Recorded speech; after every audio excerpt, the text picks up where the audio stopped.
Tungod sa kauwagon na sa akong bana, ako bitawng giyak-an ang iyang naong sa dihang ako giregla. Mayong adlaw kanimo DJ Sam og sa tanan nga mga suking tigpaminaw ning imong programa online. Kining akong problema ang akong bana. Kay grabe jud niya kauwagon ni DJ Sam. Bisan lagi ng laba ko, nang limpyo, iya hagyud kong ana-anaon. Magluto ko, iya kong ana-anaon DJ Sam basta matukaran siya. Sa tinuod lang kining kahimtanga makalangan yun kaayo sa mga trabahoon na DJ Sam. Kay makakita lang gani siya sa ako Ingon pa siya, mugahi na dayon daw iya ha. Di, jud dali mahuman DJ Sam ang akong trabahoon sabay kay birahan man ko niya pirmi. Ambot ba DJ Sam?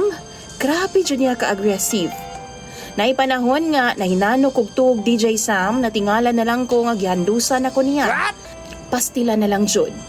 Unsaon naman lang intaw na ako niya nga akong bana nga wa may gipiling oras sa DJ Sam.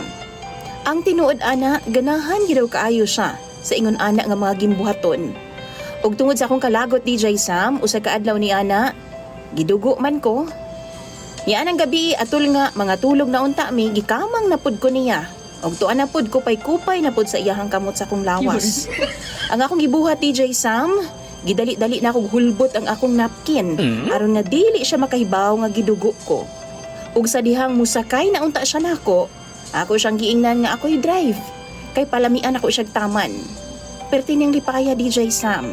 Laliman kag ako na. Nibangon ko DJ Sam o girumansa na ako siya pag-ayo.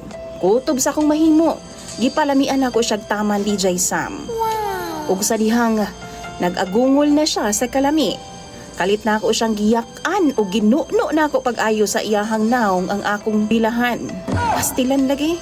Dali-dali in taon siya bangon DJ Sam kay murag lain man daw. Baw-baho daw nga pilit-pilit. Usa dihang gipasigan niyang suga DJ Sam unya gilantaw niya iyang naong sa salamin. Sus murag siya vampira nga nakapaak og mananap DJ Sam. Haskan niyang sukuan ako nganong gipakaon daw nako siya dinuguan. Ug ako siyang giingnan nga maunay tambal sa iyang kauwagon. Ug sukad niadto DJ Sam, ingon sa na problema naman hinuon ko. Kay dili naman noon siya mo gamit na ako usukad ni adto. Duha na mi kabuhan DJ Sam nga way ana-ana. Kay wa pa daw nawala ang kaluod nga iyahang gibati. Kung kamoy pangutan-on ako, unsa may inyong ika-advise aron nga ana-anaon ko niya pagbalik? Tambagi daw ko ninyo be, mga suking tigpaminaw ni DJ Sam, kay ako nang pangbasahon sa comment section. Dagan kayong salamat ug ilabi na kanimo DJ Sam. Imong